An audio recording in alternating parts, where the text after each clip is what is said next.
encontrar porque llegaron a una conclusión. Así como están reunidos los epidemiólogos y toman decisiones aceleradamente por la suba de los casos, hay algo que ya pasó en el equipo económico, que es que resetearon el presupuesto, resetearon lo que esperaban para el año económico y saben que lo que tenían de cálculos, de previsiones, de proyecciones, de cómo le iba a ir a la economía, de cuánta plata iban a destinar para cada una de las asistencias, lo tienen que tirar a la basura y hacerlo de nuevo. Y están atados a lo que pasa en las reuniones, como vemos en las imágenes de fondo, en las reuniones con epidemiólogos, y esa persona que anda por atrás en algunas imágenes, que es Cecilia Todesca, la vicejefa de gabinete y la mano derecha en temas económicos de Santiago Cafiero, es la que va sacando el lápiz para ver si es un año de tanta ayuda económica como el año pasado, que no hay tanta plata, salvo que se pongan a emitir con fuerza como el año pasado, pero tampoco saben que lo pueden decidir, porque a medida que le va tirando la emergencia, la catástrofe, la necesidad de cerrar, eso le va cambiando todo el tiempo. Hay un área que no está en la información en off del gobierno, que es esa, es lo que le está cambiando el año económico que quedó reseteado al gobierno.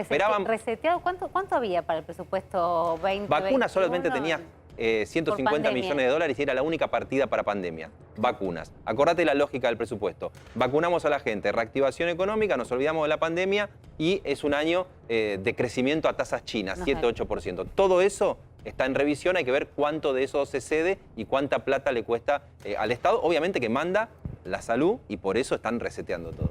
Mientras esperamos a ver qué dice la Corte, que creo, de verdad, digamos, si no es por desmerecer lo que puedan decir los ministros que tienen que resolver ya la cuestión de fondo que planteó la Ciudad de Buenos Aires, Horacio Rodríguez Larreta, hay otra discusión que se está manteniendo a nivel de los ministros y de los jefes, de las cabezas, tanto Alberto Fernández como Horacio Rodríguez Larreta, que tiene que ver con lo que detonó el problema en principio, o esta ruptura, que es la presencialidad de las clases. Siguen con estos números, se está discutiendo. ¿Aceptás una presencialidad administrada, como vino a contar Nicolás Trota, el ministro de la Nación, el otro día? Mira, nosotros estamos convencidos que lo último que tienen que cerrar son las escuelas, que hay un montón de decisiones que se pueden tomar antes, pero que lo que hay que cuidar es a los chicos y sobre todo a los más chicos. Hasta el miércoles del decreto estábamos dialogando y había consensos y hablábamos con especialistas tanto de salud como de educación, con organizaciones especializadas, hablaba la política, teníamos un diálogo e incluso habíamos hablado en ese último Consejo Federal del miércoles de este esquema de presencialidad administrada o escenarios posibles de reducción de la presencialidad, cuidando a los que más aula necesitan, digamos. ¿Esto qué sería? Digo, para que la gente entienda, la presencialidad administrada sería dependiendo del distrito, de la cantidad de casos, que puedan ir 2 o 3 veces, pero no dejar de ir. Dependiendo de distintos escenarios, que es de la manera que hay que tomar decisiones en este momento, mirando de forma compleja un escenario complejo y proponiendo soluciones también complejas. No es tan lineal como, bueno, cantidad de casos, toma una decisión u otra, sino también pensando que son chicos y chicas que no tuvieron clases durante un año de forma presencial y que hemos tenido un daño enorme en función de ese año sin clases, donde la mitad de los chicos son pobres en la Argentina y donde en función de distintos escenarios, analizando también cómo se trasladan, cuán cerca están o no de las escuelas, podemos ir reduciendo la presencialidad sin generar tanto daño. Esto es, los que más se contagian son los más grandes. Bueno, podés ir pasando a virtualidad o semipresencialidad a los más grandes y cuidando siempre a los más chicos, a los que menos autonomía para aprender tienen, a los que no se pueden quedar solos en casa cuando mamá y papá salen a trabajar. Porque una cosa es el escenario del año pasado, cuando todo estaba cerrado, entonces las familias estábamos en casa y podíamos acompañar a los chicos, y otra cosa es, dejo todo abierto, pero los chicos en casa. Pero ¿qué te modifica esto? Yo escuchaba los números que vos decías y me parece que también hay consenso respecto de que hay muy bajo contagio en las escuelas. Ahora, el tema es la movilidad, digamos, de toda la gente en torno a lo que significa que un chico vaya al colegio, los papás, las mamás que los llevan, que los traen, quién los acompaña, cuál es el adulto que los lleva. Ese es el número que tienen que bajar de circulación y no hay forma si es haciendo que los chicos sigan asistiendo. Pero mira, eso también es relativo y eso también hay que mirarlo, porque no es solamente el traslado en transporte público, porque en la ciudad, por ejemplo, y por eso también algo que habíamos consensuado hasta el miércoles del decreto, era que la unidad geográfica mínima era la que había que analizar para tomar decisiones, esto es, no una provincia entera, sino por departamentos o por municipios. En el caso de la ciudad es la ciudad entera y no es lo mismo, aunque tengamos este tránsito, la ciudad para el caso de educación que el área metropolitana. ¿Por qué? Porque en la ciudad las escuelas se asignan por una distancia no máxima de 10 cuadras de la familia, del domicilio real o el del laboral. Entonces, la mayoría de las familias van caminando, van en bicicleta, van en transporte personal y muy pocos usan el transporte público. Entonces, tampoco es, y cuando vos mirás los números, antes del 17 de febrero, que es cuando en la ciudad empezó la presencialidad, y los números de transporte hoy, te das cuenta que no subió más gente al colectivo o al subte porque empezaron las clases. Porque las formas de movilizarse en la ciudad son distintas, entonces tampoco es tan cierto que el problema es la movilización en el transporte público. Entonces, lo que decimos es, y estamos convencidos y vamos a sostener, que lo último que se cierran son las escuelas. Aún hoy con estos números, con estas reuniones que se los números de hoy nos siguen mostrando que la escuela tiene que poder seguir abierta, y lo vamos a sostener. Que podemos tomar otras restricciones, si es cierto, y lo estamos dialogando y estamos analizando. Hoy ya hubo varias reuniones donde estamos mirando los números de las últimas medidas, porque incluso si vos mirás el impacto, y mañana y pasado, como se consolida el proceso de impacto de una medida política, son 10 días aproximadamente, entre 10 y 12, que es lo que todo el año pasado hicimos. Tomábamos medidas y las evaluábamos a los 10, 12, 14 días a lo sumo. Pasaron 10 días, 12 días desde el decreto, entre mañana y pasado miramos los números de vuelta, pero ya podés ver, por ejemplo, que bajó también el transporte público. Aumentando los controles, bajó la cantidad de usuarios del transporte público en ciudad, no en el AMBA, pero sí en ciudad. O sea que si también hoy te preguntan respecto a las restricciones, no estaríamos hablando de la presencialidad, no tocaría la presencialidad. Secundarios. No. En caso de que vayamos viendo que esta desaceleración de los casos no se transforma en una baja, que veamos que esta desaceleración también de la ocupación de las camas de terapia intensiva, porque también se frenó el aumento tan rápido de ocupación de las camas de terapia intensiva, si eso no se empieza a consolidar a la baja y queda en una meseta alta, o sea, que en un número que se aplana pero alto, podemos empezar a pensar algo con la secundaria. Pero antes vamos a tomar otro montón de medidas. Eso es lo que tiene que quedar claro. Antes de empezar por la escuela vamos a mirar otro tipo de actividades no tan críticas, no tan esenciales y que no generan el daño que generan hoy por hoy en los chicos y chicas la no presencialidad. Está clarísimo con los datos del año pasado que el derecho a la educación hoy se garantiza solamente con la presencialidad. Y están cerca, en la medida que surja en el área educativa después del 30 de abril, ahora de que se anuncie por acuerdo entre nación, ciudad y provincia, y que se deje, más allá de lo que pasa en la Corte, que se deje el escenario de yo digo una cosa, yo digo otra, que la novedad sea que lo que surja sea acordado ahora. Mira, nosotros somos los primeros en querer volver a sentarnos como estábamos sentados ese miércoles. Yo me enteré por la televisión las decisiones que se tomaron cuando 4 horas antes el propio ministro de Educación me había transmitido otra cosa. Entonces, pero lo que digo es, ahora están trabajando en algo que surja acordado, han tenido llamados, charlas. Estamos buscando espacios de diálogo, no quiere decir que el ministro de Educación sigue diciendo que no me va a atender hasta que a ver, lo la Corte. Lo querés ver, decía esto lo vi. El jueves acá en RM cuando le preguntábamos justamente por qué Soledad decía, no me clava el visto, ¿no? Creo que dijiste una cosa así, me clava el visto, a ver qué contestaba.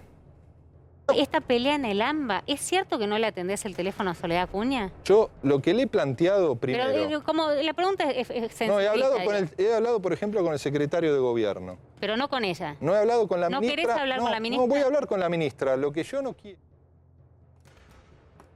Voy a hablar con la ministra y la parte que falta es que dijo una vez que esté el fallo de la Corte. Dijo, ¿no? Antes no. Te digo, más allá de eso, y es verdad que tuvo un contacto con Fernando Estrafase, tenemos un montón de temas para discutir, que van mucho más allá de esta instancia. Hay un montón de articulaciones para hacer y nosotros seguimos abiertos y dispuestos al diálogo antes de la próxima reunión del Consejo Federal, antes de que falle la Corte. O sea, nosotros seguimos esperando que nos confirmen la reunión. Nosotros queremos sentarnos a dialogar. ¿Vos pediste una reunión oficialmente? Un montón de veces, un montón de días, durante varios días consecutivos. Y además mi jefe de gabinete también, o su jefe de gabinete. Entonces, la verdad que hemos intentado todas las vías que hemos podido para... Están cerradas. Incluso... La vía informal, si querés, a través del secretario general, también es una instancia de buscar, bueno, sentémonos a hablar.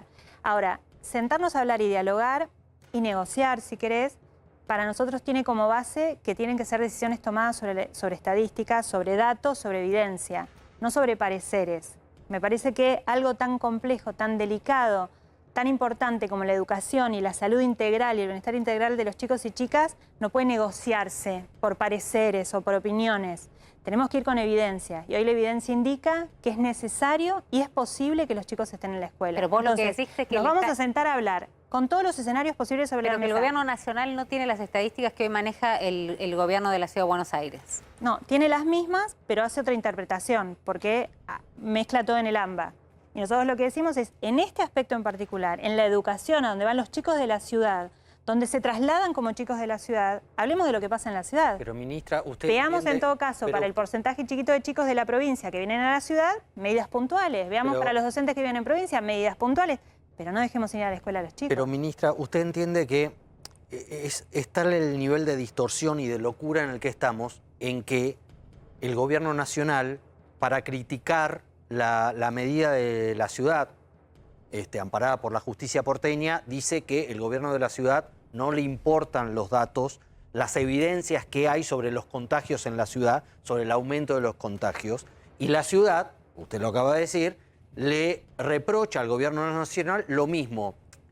Para la gente que nos está viendo, es una cuestión solo de fe, es decir, de creencia. Entonces, la gente que cree en el PRO o en Juntos por el Cambio van a cerrar filas con ustedes y con sus datos de evidencia, y la gente que cree en el gobierno y va a cerrar datos con los que tiene el gobierno.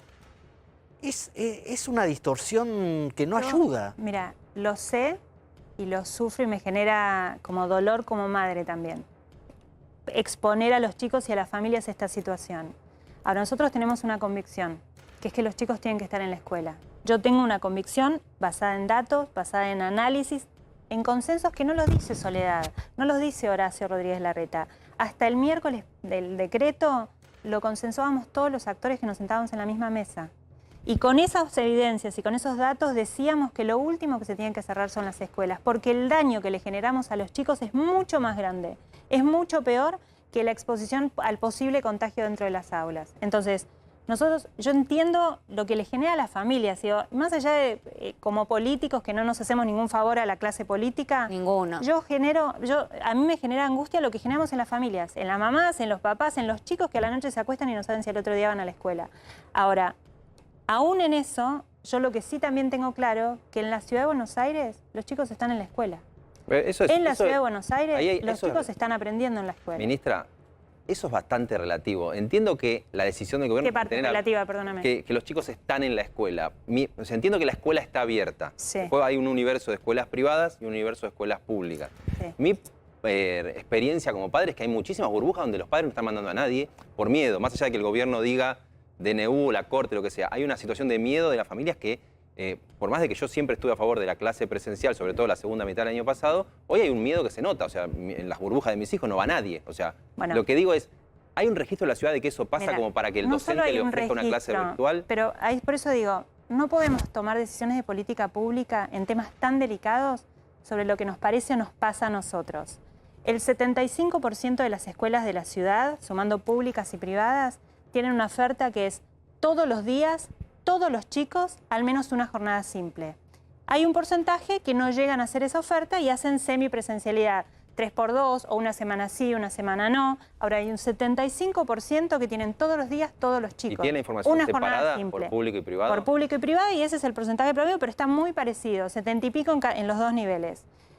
Ahora, cuando vos vas a ver la presencialidad, incluso esta semana pasada, que fue tan distinta a las demás, porque domingo a la noche, a las 11 de la noche avisamos una cosa, el martes a la noche tuve otra decisión distinta. Aún con esas cosas diferentes que pasaron, la presencialidad en la familia se sostuvo por arriba del 75% también. El presentismo de los docentes estuvo arriba del 85%. La adhesión al paro fue bajando así todos los días. Y es cierto que los últimos días de la semana pasada empezó a haber más familias, no las que tenían una postura más ideológica de decir nosotros cumplimos el DNU y mandaron una carta igual todas las familias. Hubo familias que empezaron a decir tenemos miedo, ¿qué hacemos? Lo estás viendo como ministra en esta mesa. Mira, digamos, Jairo, vos tenés más grandes, ¿no? Sí, pero van al colegio. Pero en ciudad. En ciudad. Sí. Tus chicos Primaria en ciudad. Van, pero no están... No, o sea, por distintas cuestiones, porque no le tocaba la burbuja, por lo que sea, pero está pasando que de la burbuja no va nadie. De la burbuja no va al colegio y no va nadie. Misma mesa, te cuento yo. Mis dos hijas van todos los días al colegio y tienen clases. ¿Javi? Tiene clase todos los días. Y van. Por eso digo, por eso imagínate del otro lado, digo, es enloquecedor, porque tener que preguntarse como papá o como mamá, ¿qué hago? El gobierno dice que no hay que ir porque evidentemente, digamos, hay un riesgo epidemiológico que hay que cumplir, no hay. tenemos a la ministra sentada acá que dice, garantizo, digamos, que no es un lugar de contagio del colegio y que los chicos tienen que seguir yendo. No lo digo yo, lo dijo Trota, lo dijo el presidente, lo dijo Bisotti, lo dijimos pero todos. el presidente cambió, o sea, el presidente en el DNU dijo... No, el presidente volvió a decir, la escuela es un lugar seguro, el problema es la movilidad, la circulación. Pero la escuela todos coincidimos que es un lugar seguro. Entonces, lo que nosotros decimos es, coincidiendo todos que es un lugar seguro, que es un lugar donde los chicos están y no se propague el contagio, porque con tanto protocolo además, porque tenemos más protocolos que en ninguna otra actividad, lo que evitamos es la propagación del contagio. O sea, cuando hay un caso positivo, hacemos el seguimiento de las burbujas que se aíslan preventivamente y la tasa de contagiosidad, y lo digo despacio para que se entienda bien cuando lo digo y no cambien la palabra, la tasa de contagiosidad es de 0,012 y se mantuvo así durante los 2 meses. Entonces, la escuela todos coincidimos que es un lugar seguro. La diferencia de apreciación que tenemos es qué medidas tomás antes o tomás después. Nosotros creemos, y todos habíamos acordado hasta el miércoles a la tarde, que lo último que había que tomar es la decisión de la escuela, porque todos tenemos también la evidencia del daño enorme, y daño enorme, para dejar de decir esta frase, te hablo de porcentajes. O sea, aumentó un 25% la cantidad de chicos y chicas que abandonaron o están en riesgo de abandono en la Ciudad de Buenos Aires. En la Ciudad de Buenos Aires. O sea, hay 15.000 chicos que nosotros estamos haciendo un seguimiento personalizado para que no se terminen de caer de la escuela. Pero ayúdame con esto, frente a esas cifras, digamos, cuando vos ves... en aprendizaje es lo mismo, en daño socioemocional también está medido. Pero que crecen los contagios entre 0 y 19, hoy hablaba con Novarecio, la directora de infectología, creo que era del Garraham, ¿no? Si no la estoy citando mal, o ves las distintas cifras. Los chicos se están contagiando, algo que el año pasado parecía que no pasaba. Mira, todos los contagios crecieron en todas las edades porque el número que tenemos es mucho más alto. Ahora, cuando vos mirás, y no, de 0 a 19 para una política educativa no es comparable, porque los chicos de 0, los de 2, de 3, de 4 no se comportan como los de 16, 17, 18, 19. Cuando vos mirás por franja de edad los contagios, te das cuenta que la curva salta a los 16. Entonces, por eso, cuando hablamos de, bueno, se pueden tomar algunas medidas específicas y puntuales y quirúrgicas, decimos, bueno, vamos a ese grupo de edad que hoy se está contagiando más, que a su vez son los más grandes con más autonomía para aprender, para estudiar. Entonces podés hacer algo segmentado, pero no vas a dañar a los de primer grado que vienen de sala de 4, no pasaron por sala de 5, o peor, porque peor están los de segundo y de tercero, que no tuvieron primer grado, no tuvieron sala de 5, y que terminan un ciclo sin estar alfabetizados, Romina. Pero vos hoy y de todas las escuelas, no solamente públicas. Vos le garantizás hoy, digamos, aún con estos números, aún lo que fue el día de hoy con las distintas reuniones y todos esperando que estas restricciones se van a endurecer. Obviamente un ratito vamos a estar charlando sobre lo que está pasando en el conurbano. Está Juanchi Zabaleta con nosotros. Estamos bien, ¿no? 402 estamos, ¿no? Con este aparato que les contábamos que mide el dióxido de carbono en el aire. ¿Cuán respirado está? Estamos bien en el estudio. Digo, aún con todo lo que pasó el día de hoy, vos decís las escuelas son seguras, manden a sus chicos al colegio. Sí, y también les digo a las familias que las dudas, que los temores lo hablen con la conducción de sus escuelas, que lo hablen con los docentes. Los docentes les van a sostener lo importante que es la presencialidad para poder seguir aprendiendo, para poder seguir desarrollándose, que la forma de enseñar hoy es presencial, que ya todo el esfuerzo enorme que hicieron los docentes, enorme el año pasado, trabajaron más horas de lo habitual, de formas distintas, no lograron en todo ese tiempo afianzar los aprendizajes necesarios. ¿Por culpa de los docentes? No, por culpa del contexto. Los chicos más chicos son los que peor la pasaron. Entonces, hoy los temores, trabajémoslos en la escuela. Ahora, no tomemos la decisión, como vos decías antes, Romina, en la editorial, diciendo, bueno, las familias decidimos, lo mandamos, no lo mandamos. No, la escuela es presencial en la Ciudad de Buenos Aires. Entonces, las familias tienen que mandar a los chicos para garantizar el derecho a la educación de forma presencial. Ahora, con un temor genuino, acerquémonos a las escuelas, hablemos con las conducciones, hablemos con los docentes, les van a mostrar el protocolo, les van a mostrar cómo se trabaja dentro de la escuela y les van a decir lo más importante, que es que están aprendiendo ahora que están dentro del aula. Y que esto no se va a recuperar en mucho tiempo si volvemos otra vez a la virtualidad. Entiendo el debate técnico, se ha dado en todo el mundo. Hay países que abren, que cierran, que cuando abren le suben los casos. Bueno, cada país lo fue transitando. La placa, ¿no?, de Alemania, que era como uno de los Sí, también está el caso de Israel, que durante el año pasado abrió, cerró. Ese es el debate técnico. La impresión que a veces uno tiene cuando lo escucha al jefe de gobierno en una conferencia de prensa, o el otro día yo iba manejando y en el cartel del tránsito que me tiene que decir si la calle está trabada o no, decía, educación cada día cuenta. Mi impresión es, está el debate técnico, pero me están bajando eslogan políticos, sino por qué el cartel del tránsito me dice educación cada día cuenta, o el jefe de gobierno habla como un hombre que se está lanzando políticamente. Hay algo ahí de... El gobierno nacional hace política, le puede decir, le pega a la reta, lo que sea, pero la ciudad o la reta, ¿no se está lanzando políticamente con esto cuando uno ve esas cosas? Mira, nosotros venimos sosteniendo la necesidad de la presencialidad desde agosto del año pasado. Empezamos a hablar del concepto de salud integral y bienestar de las personas en junio, julio del año pasado, donde empezamos a decir hay que empezar a hablar de abrir la economía, de abrir las escuelas. En agosto volví de la licencia por maternidad y la primera reunión que tuve es para hablar de la apertura de las escuelas y de la presencialidad. Nosotros venimos sosteniendo porque tenemos la fuerte convicción que ahí es en la escuela donde tenemos que poner la prioridad. Y hoy, insisto, y no es una frase, el derecho a la educación se garantiza y se puede brindar solamente con la presencialidad. Entonces, y te lo dice cualquier maestro de primer ciclo ni hablar. Los de primer ciclo te lo van a decir todos, que en la presencialidad recuperaron en 2 meses lo que no pudieron hacer en un año entero. Y la situación grave que están encontrando, sobre todo, por ejemplo, en los terceros grados. Ahora, con cualquiera que hablaste te lo va a decir, hoy se garantiza con la presencialidad. Nosotros lo venimos sosteniendo, es una convicción. Por eso también decimos, tenemos convicciones, las convicciones se tienen que transformar en decisiones, porque si no son relato, digo, cuando uno tiene convicciones tiene que tomar decisiones en este sentido. Y nosotros estamos sosteniendo esta convicción en una decisión, que es dejar las aulas abiertas hasta que no se puedan sostener. Y hoy por hoy, con esta información, con todos los datos que se analizan al mismo tiempo, se pueden sostener. ¿Y esto puede cambiar de acá al jueves? Digo, cuando se van a... Los datos jueves, tan rápido no. Se van a anunciar las nuevas medidas el jueves. Porque vence el decreto el viernes a la noche. Pero en ese proceso nosotros esperamos que pueda haber instancias de diálogo entre todos los actores que formamos parte de la toma de decisiones. Pero no ves como un escenario que se cierren las escuelas. Nosotros en Ciudad de Buenos Aires. Que las escuelas sea lo último y que si hay que ir a algún esquema de moderación o disminuir la presencialidad, vayamos a un modelo, estos escenarios que venimos hablando, que venimos planteando, que ya están trabajando, los estamos trabajando con el sistema, donde vamos a ir bajando, pero quirúrgicamente. Se contagian los demás de 16, bueno, vamos a tercero, cuarto y quinto de la secundaria, sexto de las escuelas técnicas. Por ejemplo, ya sacamos de la presencialidad todo lo que es educación superior no universitaria, los terciarios y la formación profesional. Y ahí sacamos 110.000 personas que se movilizaban para ir a las escuelas. Entonces, tenemos medido cada una de estas medidas quirúrgicas para ir a buscar resultados específicos, tratando de cuidar a quienes le generas más daño. Ministra, usted planteaba que los aulas son un lugar seguro. Quiero mostrarle una foto del viernes, porque no me pareció muy atinado ni muy seguro esto que hicieron con Horacio Rodríguez Larreta, de visitar un jardín. Ah, fue polémico, ¿no? Si se rompió la burbuja, no se rompió. Varios expertos plantearon que con eso se rompió la burbuja de esa escuela. Quiero preguntarle sobre... Sí, leí tu artículo. No estoy del todo de acuerdo, pero son opiniones distintas, digamos. Yo recorro escuelas todos los días desde hace 5 años. Todos los días. Todas las escuelas. Y hago este tipo de trabajo siempre, que tiene que ver con entender cómo están funcionando las cosas, hablar con los docentes, hablar con los directivos.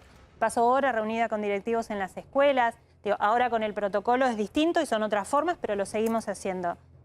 Horacio lo mismo, me acompaña, en el 2019 venía 3 veces por semana conmigo a una escuela a dialogar con los directivos para entender cómo estaba funcionando desde la carrera docente, el estatuto, hasta el funcionamiento de las dinámicas más pedagógicas, para él entender de qué se trataba cuando yo le hablo en las reuniones, iba a las escuelas y lo entendía. Técnicamente, en este momento de pandemia, no existe el concepto de cuándo se rompe o no la burbuja con este tipo de intervenciones. Sí hay una definición técnica que es de contacto estrecho, que ahí lo que mirás es si son más de 15 minutos, sin barbijo, sin ventilación, sin distanciamiento. Nosotros cuando entramos al aula nunca son más de 15 minutos porque interrumpís la dinámica. O sea, entramos, miramos, saludamos y nos retiramos. Que también es acompañar a los docentes que están haciendo un esfuerzo enorme hoy en día por sostener un desafío profesional enorme de aulas diversas, de aulas con chicos que han aprendido, con chicos que no han aprendido, chicos que están pudiendo poner en palabra cosas que les pasaron durante un año de encierro en casa. Digo, tienen un desafío profesional enorme. Y esto es una forma de acompañar. Y técnicamente no se rompe la burbuja, porque si no se rompería cada vez que entra, por ejemplo, alguien de limpieza. Entonces, no es verdad que se rompe la burbuja, pero entiendo que vos puedas considerar que no es adecuado que lo recorramos políticamente. Lo hacemos desde hace 5 años, podés mirar mis redes sociales y vas a ver que todos los días estoy en una escuela distinta. Y el jefe de gobierno muy seguido también. Soledad Acuña, ministra de Educación de la Ciudad de Buenos Aires, en horas, críticas en cuanto a las decisiones que se van a tomar, insisto, ojalá haya un consenso porque eso le da mucha más solidez a cualquier decisión que se tome, digamos, y a estos tantos papás y mamás que estamos del otro lado. Tranquilidad a los papás y mamás. Y por supuesto, porque hay un discurso unívoco, ¿no? Entonces tenemos que creer que no hay interpretación de las cifras, sino que hay una interpretación de las cifras y vamos todos siguiendo esa, pero me quedo con lo que decís. En Cava las escuelas están abiertas, hay clases, manden a los chicos. A hoy ese es el mensaje. Ese es el mensaje y vamos a trabajar para que pueda seguir siendo así un lugar seguro y donde no vamos a sancionar a quien tenga miedo de mandar a sus hijos. No se van a quedar sin vacantes. Los invitamos a conversar, a dialogar, a hablar en las escuelas para darles las herramientas para que sientan que la escuela sigue siendo el lugar más seguro para que estén sus hijos. Soledad, muchas gracias. Gracias a ustedes. Y hablamos